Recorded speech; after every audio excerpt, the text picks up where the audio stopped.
Hello friends, I am Gaurav Bansal and currently I am pursuing my executive education from IIM Ahmedabad। बराई overseas channel पर आज ये मेरा दूसरा video है जिसमें हम लोग बात करेंगे product selection and market identification. So basically कई बार एक्सपोर्टर्स अपना प्रोडक्ट सिलेक्ट करने में थोड़ा कंफ्यूज रहते हैं कि किस तरह का प्रोडक्ट सिलेक्ट करें, किसकी डिमांड ज़्यादा है, या फिर अगर उनके पास कोई प्रोडक्ट ऑलरेडी होता है तो किस मार्केट को टारगेट किया जाए, कहाँ पर सबसे ज़्यादा डिमांड मिलेगी। सो आज हम इन दोनों ही प्रॉब्लम्स का एक डेटा ड्रिवन सॉल्यूशन देखेंगे कि किस तरह ट्रेड डेटा के बेसिस पर एक साउंड डिसीजन मेकिंग की जाती है। सो आज का ये वीडियो लेट्स स्टार्ट। फर्स्ट हम सबसे पहले बात करेंगे प्रोडक्ट सिलेक्शन की कि डेटा के बेसिस पर, ट्रेड डेटा के बेसिस पर प्रोडक्ट कैसे सिलेक्ट किया जाता है। So let's start from very basic. India से प्रोडक्ट एक्सपोर्ट होगा और वर्ल्ड की किसी कंट्री में वो प्रोडक्ट इंपोर्ट किया जाएगा। तो सबसे पहले ऐसा प्रोडक्ट जो स्ट्रॉन्ग डिमांड होगा, जिसका डिमांड होना ही होना है, उसको हम कैटेगराइज करने की कोशिश करेंगे, जिसको हम कहेंगे champion product. Champion product criteria ये होगा कि अगर आप पिछले 4-5 सालों में उस प्रोडक्ट का एक्सपोर्ट का क्वांटिटी देखेंगे तो उसमें पॉजिटिव ग्रोथ होना चाहिए। मतलब 2014, 15, 16 ईयर ओवर ईयर एक्सपोर्ट का क्वांटिटी बढ़ता जाना चाहिए कि मान लीजिए किसी एक्स अमाउंट का प्रोडक्ट, या फिर कहें मान लीजिए $1 मिलियन का प्रोडक्ट एक्सपोर्ट हुआ है 2015 में, तो फिर 16 में 1.2 होना चाहिए, 17 में 1.5 होना चाहिए, 18 में 1.8 मिलियन डॉलर्स होना चाहिए। तो इस तरह से क्वांटिटी बढ़ते जाना चाहिए एक्सपोर्ट की।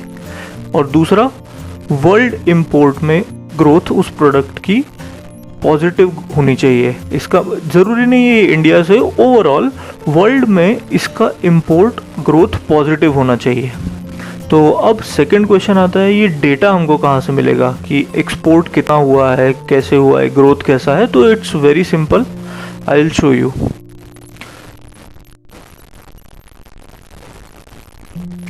एक वेबसाइट है इंडिया ट्रेड पोर्टल। यहाँ पर आप जाएंगे तो आपको टॉप 25 एक्सपोर्ट मार्केट्स और top 25 import sources, foreign buyers, ऐसा काफ़ी सारा डेटा फ्री में मिल जाएगा। लेकिन जिस चीज़ पर आज हम फोकस करने वाले हैं वो है इंडिया दिस ट्रेड मैप। इसमें आप एक्सपोर्ट कैटेगरी में जाइए, यहाँ पर अपना प्रोडक्ट सिलेक्ट कीजिए, यहाँ पर कंट्री सिलेक्ट कीजिए और yearly time series. This is what you have to select, yearly time series. अब मैंने प्रोडक्ट सिलेक्ट किया था fresh and chilled onions and shallots. तो अब ये यहाँ पर इंडिया से रिलेटेड 2015 का एक्सपोर्ट वैल्यू, 16 का, 17 का, 18 का, और किस किस कंट्री में एक्सपोर्ट किया है इंडिया ने, वो सारा डेटा यहाँ पर बता रहा है। मतलब सबसे ज़्यादा एक्सपोर्ट मलेशिया में हुआ है, फिर बांग्लादेश में, फिर यूएई, फिर श्रीलंका। इस तरह का ईयर ओवर ईयर डेटा बता देता है। ये सारा डेटा आप एक्सेल में एक्सपोर्ट भी कर सकते हैं इससे। यहाँ ये ग्राफ के फॉर्म में भी दिखाता है, जिससे समझना थोड़ा आसान हो जाता है। ये देखिए, Malaysia, Bangladesh, UAE, Sri Lanka and Saudi, ये टॉप 5 कंट्रीज़ का डेटा है पिछले 5 सालों का, 2015 से लेकर 2019 तक का, कि किस तरह से इनमें एक्सपोर्ट हुआ है। थर्ड थिंग है, इसमें मैप्स के फॉर्म में भी देखा जा सकता है। तो बेसिकली साइट ने बहुत अच्छे से डेटा को अरेंज किया हुआ है। अब इसमें आप जितना एक्सप्लोर करेंगे, ये इसमें मैं आपको मैप के थ्रू दिखाता हूँ। सो इंडिया से हम एक्सपोर्ट कर रहे हैं, जहाँ जहाँ रेड कलर दिख रहा है वहाँ सबसे ज़्यादा क्वांटिटी में एक्सपोर्ट हुआ है। सो जैसे श्रीलंका में एक्सपोर्ट हुआ है, यूएई में हुआ है, यहाँ हम देखेंगे मलेशिया में हुआ है। तो इन 3 कंट्रीज़ में और एक बांग्लादेश में काफ़ी ज़्यादा अमाउंट में एक्सपोर्ट हुआ है। ये लो सऊदी अरेबिया, यहाँ भी हुआ है पर अमाउंट थोड़ा कम है। अब जैसे आप देखेंगे अल्जीरिया, तो यहाँ पर एक्सपोर्ट नहीं हुआ है इंडिया से ओनियन। तो ये ऐसा मार्केट जहाँ आपको एक्सप्लोर नहीं करना चाहिए अगर आप ओनियन में एक्सपोर्ट करना चाह रहे हैं तो। सो जहाँ पर ऑलरेडी एक्सपोर्ट का अमाउंट ज़्यादा है, आपको एटलीस्ट वहाँ से शुरू करना चाहिए, क्योंकि वहाँ पर ऑलरेडी इंडिया से इंपोर्ट हो रहा है, फेमिलियरिटी है, वहाँ के कस्टमर को भी इंडियन मार्केट के बारे में, इंडियन सप्लायर्स के बारे में, और यहाँ के एक्सपोर्टर्स को भी वहाँ के मार्केट के बारे में कुछ फेमिलियरिटी है। So let's get back. So हम लोगों ने देखा चैंपियन प्रोडक्ट। दूसरा क्राइटेरिया हो सकता है स्ट्रॉन्ग प्रोडक्ट।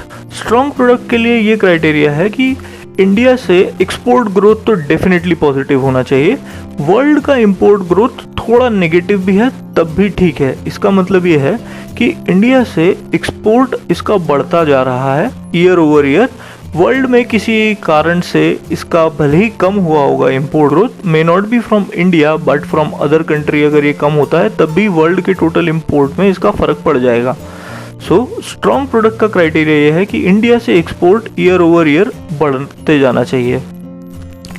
नेक्स्ट प्रोडक्ट का क्राइटेरिया ये रहेगा प्रोबेबल आइटम्स। अभी हमने सबसे पहले देखा चैंपियन प्रोडक्ट्स, जहाँ पर आप डेफिनेटली जा सकते हैं कि जिसका ग्रोथ, एक्सपोर्ट ग्रोथ भी पॉजिटिव है, इंपोर्ट ग्रोथ भी पॉजिटिव है। स्ट्रॉन्ग प्रोडक्ट हमने देखा जिसका एक्सपोर्ट ग्रोथ पॉजिटिव है लेकिन इंपोर्ट ग्रोथ थोड़ा नेगेटिव है। प्रोबेबल प्रोडक्ट्स, इसका मतलब ये हुआ कि ये प्रोडक्ट में आप देख सकते हैं, ज़रूरी नहीं है कि बहुत अच्छा रिस्पॉन्स मिलेगा, but at least you should keep them after champion and strong product. तो ऐसे प्रोडक्ट का क्राइटेरिया क्या है? इंडिया से एक्सपोर्ट ग्रोथ नेगेटिव है लेकिन वर्ल्ड में इसका इंपोर्ट काफ़ी बढ़ा है। अब ये क्यों हो सकता है? ये हो सकता है किसी स्पेसिफिक टेरिफ बैरियर के कारण, हमारी क्वालिटी के कारण, हमारे यहाँ से क्वांटिटी के कारण, क्वांटिटी किसी साल नहीं सप्लाई हो पाई हो। So that's why it comes under probable product कि हमारे यहाँ से, इंडिया से एक्सपोर्ट इसका ईयर ओवर ईयर गिरा है। सो ये आपको एक बार थोड़ा इसके डिटेल में जाना पड़ेगा कि क्या कारण हो सकते हैं। कोई गवर्नमेंट पॉलिसी के कारण है, या कोई ट्रेड बैरियर है, फाइटोसैनिटरी बैरियर है, या XYZ कोई दूसरा कारण है। एक और क्राइटेरिया होता है प्रोबेबल आइटम में, दैट इज एक्सपोर्ट ग्रोथ भी नेगेटिव है और वर्ल्ड इंपोर्ट ग्रोथ भी नेगेटिव है। So this is the product which I would personally suggest to hold on to this item. So first, अगर आपके पास कोई प्रोडक्ट है तो इस क्राइटेरिया में इसे चेक कीजिए। अगर वो चैंपियन प्रोडक्ट में लाई करता है तो there are high chances that आपको कस्टमर या इसके बायर्स इजीली अवेलेबल होंगे, बायर्स भी और मार्केट भी। So that's how a data driven approach, trade data में हम लोग प्रोडक्ट सिलेक्ट करेंगे। नेक्स्ट इज मार्केट कैसे आइडेंटिफाई किया जाए। अगर आपके पास मान लीजिए कोई प्रोडक्ट है, आप कोई बैटरी बनाते हैं, आप गारमेंट्स में हैं, या आप कोई हैंडलूम बनाते हैं, सो किसी भी आपके पास कोई ऑलरेडी कोई एक प्रोडक्ट है जो आप बनाते हैं या जिसमें आपको नॉलेज है, उसका मार्केट कैसे आइडेंटिफाई किया जाए। So let's take a look. First step is identify top 10 world importers of that particular product. Suppose आप बैटरी बनाते हैं, सो वर्ल्ड के टॉप 10 इंपोर्टर्स आइडेंटिफाई कीजिए। कैसे करना है? जो अभी हमने देखा ट्रेड मैप वेबसाइट से, टॉप 10 मतलब आपको टॉप 10 कंट्रीज मिल जाएगी जहां पर सबसे ज़्यादा इंपोर्ट किया जाता है। Next is analyse country wise import from world. अब ये टॉप 10 कंट्रीज जो है, ये कौन कौन से कंट्रीज से इंपोर्ट करती हैं। मान लीजिए आप बैटरी बनाते हैं, आपने टॉप 10 कंट्रीज देखा जो इंपोर्ट करती हैं, तो मान लीजिए पहला आ गया जर्मनी आ गया, दूसरा स्पेन आ गया, थर्ड साउथ अफ्रीका आ गया, फोर्थ कनाडा आ गया। तो अब हर एक कंट्री का देखिए कि जर्मनी किन कंट्रीज से इंपोर्ट करता है। ये डेटा भी आपको ट्रेड मैप से मिल जाएगा, उसमें आप इंपोर्ट के सेक्शन में जाएंगे, वहाँ पर सिलेक्ट कर सकते हैं। सो अब जब आपने देखा जर्मनी किन 5-10 कंट्रीज से मंगाता है, उसके आपको ऐसा सारी 10 जितनी कंट्रीज है, टॉप 10 इंपोर्टर्स हैं, उनमें से हर एक का एक कंट्री वाइज इंपोर्ट डेटा समझना है। Next is identify country wise share in world imports. Next is अब इन टॉप 10 कंट्रीज का ओवरऑल कैपेसिटी ऑफ इंपोर्ट क्या है, मतलब वर्ल्ड इंपोर्ट में शेयरिंग क्या है इनका। ये आपको आइडिया देगा कि कितना स्ट्रॉन्ग मार्केट है, कितनी स्ट्रॉन्ग डिमांड है वहाँ पर। इसके बाद analyse India's export in respective top 10 importers. तो यहाँ पर आपको इंडिया का एक्सपोर्ट आइडेंटिफाई करना है उन टॉप 10 में। तो क्या प्रोसेस रही है, सबसे पहले आपने 10 इम्पोर्टर्स कंट्री आइडेंटिफाई किए जो आपके प्रोडक्ट में इंपोर्ट करते हैं ओवरऑल कहीं से भी वर्ल्ड में। नेक्स्ट, उन टॉप 10 कंट्रीज किस किस कंट्री से इंपोर्ट करते हैं, from which country these top 10 importers are importing their product, you have to find out that. Next is country wise share of in world imports. So these top 10 importers, what is their share in world import? This will give you a criteria how much demand is there, how much strong buyer you can expect or how much strong consumer you can expect from these countries. Fourth is, what is the contribution of India in these top 10 buyers of your product? So दोनों ही case हो सकते हैं कि अगर India का export share in importers में बहुत ही कम है अगर, तो हो सकता है आपको फिर और अपने प्रोडक्ट को समझना पड़ेगी क्या कारण रहे हैं कि अभी तक कोई एक्सपोर्ट नहीं कर पा रहा है, आपको क्या वैल्यू एडिशन करना चाहिए, क्या गवर्नमेंट की कोई पॉलिसी है या क्वालिटी का इशू है या XYZ क्या है। तो यहाँ आपको थोड़ा ज़्यादा इंसाइट मिलेगा कि किस हमारा प्रोडक्ट बिक रहा है या नहीं बिक रहा है, दोनों ही कारणों में। ठीक है, इसके बाद आता है identify India share in world import in that product.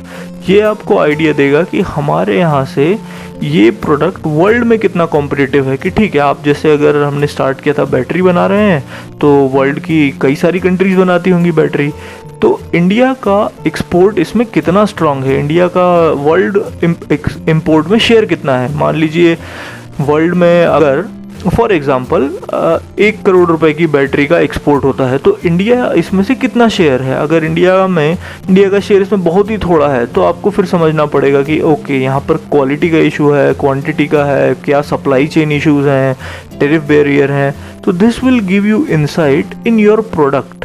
Okay, so this is what first step. इसके बाद और क्या कर सकते हैं, लेकिन एक बार आपने जब कहीं जाकर आपने देखा कि इस तरह के मार्केट हैं, this is how you have analysed for your market.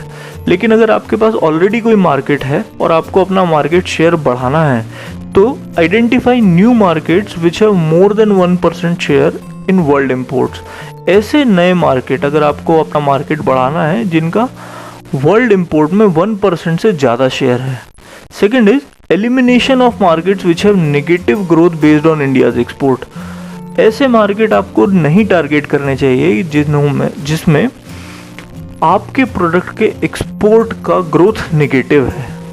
So elimination is also a solution to sort your confusion कि किस मार्केट को टारगेट किया जाए। एटलीस्ट ये पता होना कि कहाँ नहीं बेचना है is also a good judgement.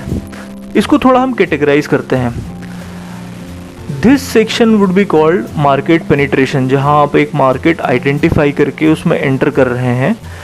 After entering you will keep making your market satisfy with your product और you will keep growing your customer base, you will keep growing your buyer base in that is called consolidation, and then it comes to expansion.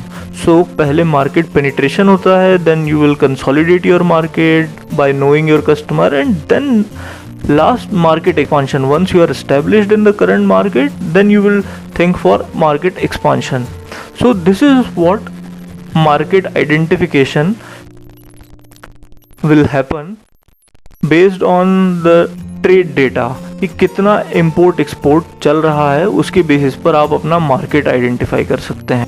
Now let me tell you with few practical examples जो भी अभी हमने देखा है। सबसे पहले product selection को लेकर शुरुआत करते हैं। सबसे कॉमन कमोडिटी जो हम लोग एक्सपोर्ट करते हैं ओनियन, उसी से शुरुआत करते हैं कि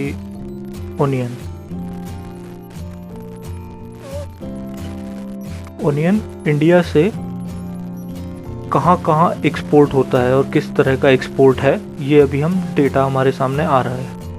ओके, तो ये देखिए इंडिया ने सबसे ज़्यादा ओनियन एक्सपोर्ट किया है मलेशिया, श्रीलंका, बांग्लादेश, UAE। और नेपाल, ये 5 कंट्री में सबसे ज़्यादा एक्सपोर्ट हुआ है। यहाँ पर 2014, 15, 16, 17, 18 का डेटा है हमारे पास। अब ये जो नंबर है कि 57,716, ये क्या है? ये 57,716 यूएस डॉलर नहीं है, इसकी यूनिट है यूएस डॉलर इन 1000, मतलब इसके पीछे 3 जीरो और आएंगे। ये है 57 मिलियन यूएस डॉलर का एक्सपोर्ट हुआ है 2014 में। अब आप इसका देखेंगे कि 2014 में 57 मिलियन डॉलर का था, जो कि 2015 में 108 मिलियन डॉलर का हो गया है। 2016 में थोड़ा ड्रॉप हुआ, क्लोज टू 80 मिलियन डॉलर, और 2017 में 85 मिलियन डॉलर और 2018 में 84 मिलियन डॉलर। इस तरह का एक्सपोर्ट रहा है मलेशिया में। इंडिया का सेम टू सेम सिचुएशन है श्रीलंका के लिए। सो इस तरह से ये टेबल को पढ़ा जाता है। अब यहाँ पर जो दिया है कि इंडिया का एक्सपोर्ट कितना रहा है, दूसरा चीज़ हम देख सकते हैं कि इंडिया ने क्या ये चीज़ इंपोर्ट भी की है। तो लेट्स सी, सेम ओनियन ही रखा है, यहाँ पर प्रोडक्ट हमारा ओनियन ही रहेगा, यहाँ इंडिया है और यहाँ इंपोर्ट किया है। तो देखिए 2014, 15, 16, 17 में ये जो नंबर्स हैं काफ़ी छोटे छोटे 000 दिख रहा है, मतलब हमारे इंपोर्ट इसका बहुत ज़्यादा नहीं होता है। बट यहाँ 2019 का डेटा अभी नहीं है, तो उसके लिए हम क्या करेंगे, यहाँ पर जाकर क्वार्टरली टाइम सीरीज कर देंगे। तो अब क्या होगा, ये अकॉर्डिंग टू क्वार्टर्स हमें डेटा दिखाने लगेगा। मतलब Q1 होता है जनवरी, फरवरी, मार्च, एक साल को 4 क्वार्टर्स में डिवाइड किया जाता है 3-3 महीने के।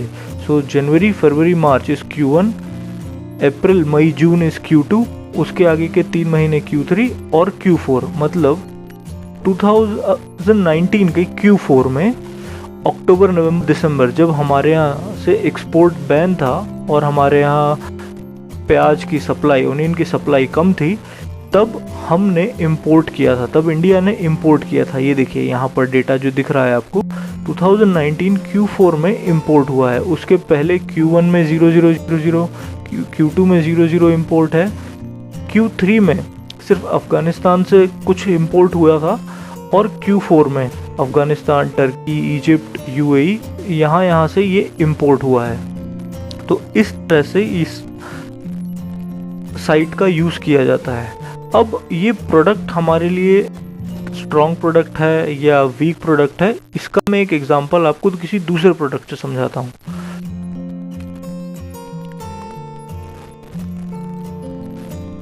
अभी हमने ओनियन के लिए देखा, अब हम लेते हैं बैटरी, जो लेड एसिड बैटरी होती है उसकी बात कर लेते हैं। इंडिया से वो कितना एक्सपोर्ट होती है और क्या मार्केट है इसका, let's understand that. Yearly time series India देखिए। सो इंडिया से सबसे ज़्यादा एक्सपोर्ट होती है ये रिपब्लिक ऑफ कोरिया में, फिर इजिप्ट, टर्की, यूनाइटेड स्टेट्स और सऊदी अरेबिया। अब बात कैसी है इसका, अगर आप वैल्यू देखेंगे हर एक कंट्री के लिए, सो रिपब्लिक ऑफ कोरिया 2015 में करीब 8 मिलियन डॉलर की बैटरी एक्सपोर्ट हुई। 16 ये वैल्यू बढ़ी, 17 बढ़ी, 18 बढ़ रही है। तो कंसिस्टेंटली ईयर ओवर ईयर ये एक्सपोर्ट वैल्यू बढ़ती जा रही है। तो कोरिया के लिए सिमिलर फॉर इजिप्ट, यहाँ 7 मिलियन था, 13 मिलियन हुआ, 25 मिलियन हुआ, क्लोज टू 87 मिलियन हुआ। फिर यहाँ 2019 में थोड़ा सा ड्रॉप दिखता है। सो ओवरऑल अगर एक एवरेज निकाले तो ये इंक्रीजिंग ग्रोथ रेट ही है। तो ये दोनों मार्केट हमारे लिए स्ट्रॉन्ग प्रोडक्ट बनाते हैं। मतलब कोरिया और इजिप्ट में बैटरी का एक्सपोर्ट एक स्ट्रॉन्ग प्रोडक्ट बनता है। जबकि अब आप यूएस में देखेंगे, United States of America, so 26 million dollar, 9 million dollar, 24 million dollar, 101 मतलब 100 million dollar, and then it drop suddenly, बड़ा ड्रॉप है, यहाँ करीब करीब आधा हो जाता है। तो यहाँ पर ये एक आई वुड नॉट से चैंपियन प्रोडक्ट में बी ए स्ट्रॉन्ग और प्रोबेबल प्रोडक्ट के बीच में कहीं लाई करेगा, क्योंकि यहाँ पर आप देखेंगे तो मार्केट डिमांड कम ज़्यादा हो रही, कंसिस्टेंट नहीं है। जैसा कि हम लोगों ने अभी कोरिया, इजिप्ट के केस में देखा था, कंसिस्टेंटली ये एक्सपोर्ट वैल्यू बढ़ती ही जा रही है। तो आप अपने प्रोडक्ट के लिए इस तरह से इसको एनालाइज कर सकते हैं। और अगर आप इस प्रोडक्ट की किसी भी तरह से ये यहाँ एक्सेल फाइल दिया हुआ है, यहाँ से आप अगर इसको एक्सपोर्ट करेंगे तो इस तरह का डेटा आपके हाथ में आ जाएगा। इसको आप अपने सिस्टम में सेव कर सकते हैं। ये जस्ट मैंने एक एग्जांपल के लिए बताया। तो ये अभी हमने देखा कि आपका कोई प्रोडक्ट है तो वो स्ट्रॉन्ग प्रोडक्ट बनेगा या चैम्पियन प्रोडक्ट बनेगा या प्रोबेबल प्रोडक्ट में आएगा, किस कंट्री में। ऐसा भी हो सकता है जैसा अभी हमने यहाँ देखा कि एक प्रोडक्ट कोरिया में तो स्ट्रॉन्ग प्रोडक्ट है, लेकिन यूएस में ये एक प्रोबेबल प्रोडक्ट है, क्योंकि उसकी डिमांड, उसकी सप्लाई जो है यहाँ से या उसका एक्सपोर्ट जो है वो फ्लक्चुएट हो रहा है। तो इस तरह आप अपने प्रोडक्ट का वर्ल्ड कंट्रीज में डिमांड समझ सकते हैं। अभी मैं आपको एक दूसरी चीज़ बताता हूँ, जो दूसरा पार्ट है कि मार्केट आइडेंटिफिकेशन ये कैसे होता है। तो अब हम एक दूसरा प्रोडक्ट लेते हैं। मान लीजिए आपके पास हनी, आप हनी के एक्सपोर्टर हैं। आपको देखना है कि किस किस कंट्री में ये सबसे ज़्यादा जाएगा और कहाँ आप अपना मार्केट टारगेट कर सकते हैं, किस कंट्री को अपना मार्केट बनाएं। तो मैं सबसे पहले देखूंगा कि मैंने टाइप किया यहाँ नेचुरल हनी।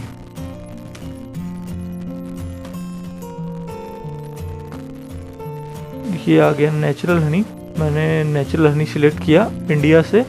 अब वही मैंने अभी यहाँ पार्टनर्स में ऑल रखा है, मतलब इंडिया से जहाँ जहाँ एक्सपोर्ट होता है मुझे सारी जगह चाहिए। तो देखिए ये टॉप 10 वर्ल्ड के इंपोर्टर्स आ गए हैं। अब मैं मार्केट आइडेंटिफाई कर रहा हूँ। I am a honey exporter, I wish to export honey. अब मुझे अपना मार्केट आइडेंटिफाई करना है, वर्ल्ड में कौन सी कंट्रीज इस प्रोडक्ट के सबसे ज़्यादा सूटेबल हैं। तो मैंने ये सबसे पहले लिस्ट निकाला कि 1 2 3 4 5 6 7 8 9 10 ये टॉप 10 वर्ल्ड के इंपोर्टर्स हैं जो मुझे यहाँ दिख रहे हैं। That is fine. सेम ये डेटा भी मैं यहाँ सेव कर लेता हूँ अपने पास एक्सेल में एक्सपोर्ट करके। तो ये डाउनलोड हो गया, मैं इसको खोलकर अपने पास रख लेता हूँ। तो ये ओपन हो गया है मेरे पास। ओके, सो देखिए ये United states, Saudi Arabia, UAE, Morocco, Qatar, ये वर्ल्ड के टॉप 10 इंपोर्टर्स हैं जो इंडिया से लेते हैं। ओके, लेकिन इसमें एक बात क्या है कि ये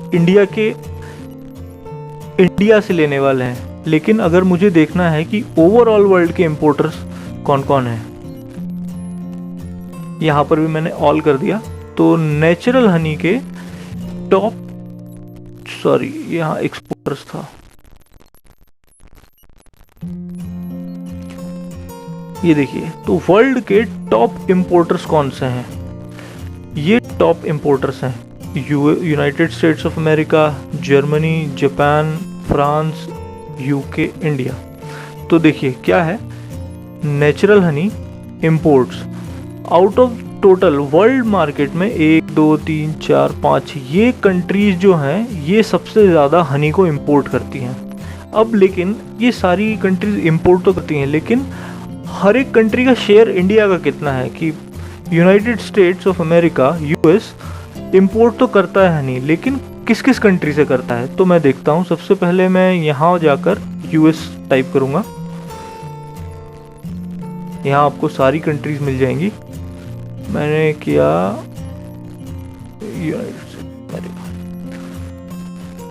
तो ये यूएस का जो इंपोर्ट बास्केट है वो आ गया कि यूएस सबसे ज़्यादा इंपोर्ट करता है इंडिया से हनी। तो ये यूएस जो है मेरे लिए एक बहुत अच्छा मार्केट बन सकता है। ठीक है, सेकंड पार्ट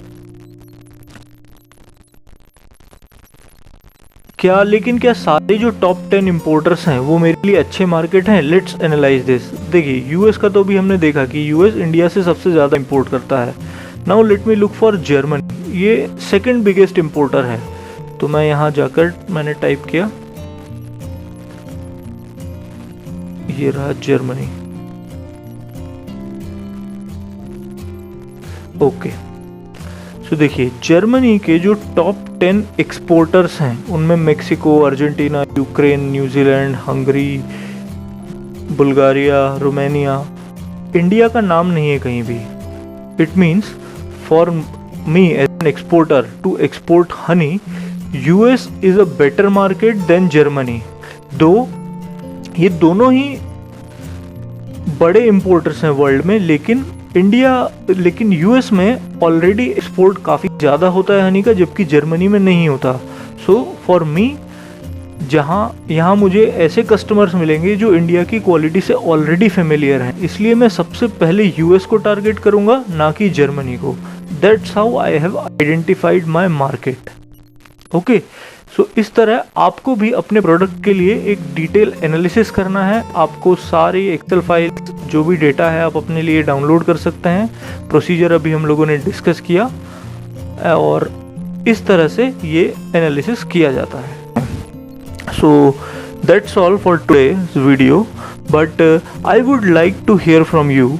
आपके प्रॉब्लम्स क्या हैं आपके एक्सपोर्ट में? सप्लायर साइड कंस्ट्रेंट है, सप्लाई चेन इंडिया में, आप अगर पेरिशेबल में डील करते हैं तो आपको सप्लाई में क्या इशू आते हैं, क्वालिटी मिलती है नहीं मिलती है, या अगर आप किसी भी प्रोडक्ट में हैं तो कहाँ कहाँ एक्सपोर्ट करते हैं, गल्फ़ में करते हैं, एशियान कंट्रीज़ में करते हैं, नॉर्थ अमेरिका रीजन में कहीं जाता है, एपैक में कहीं जाता है, या फिर आपके डॉक्यूमेंटेशन, बैंकिंग रिलेटेड कोई इशू है, कस्टमर, या आप स्टिल सप्लायर ढूंढ रहे हैं, या अपने कस्टमर्स कोई नए रीजन को टारगेट कर रहे हैं, I would definitely try to help you out. अगर आपका प्रोजेक्ट रिलेटेड, आप कहीं से लोन लेना चाह रहे हैं बैंक से, प्रोजेक्ट रिपोर्ट बनाना है, so please feel free to reach out to me. My contact details are given in description.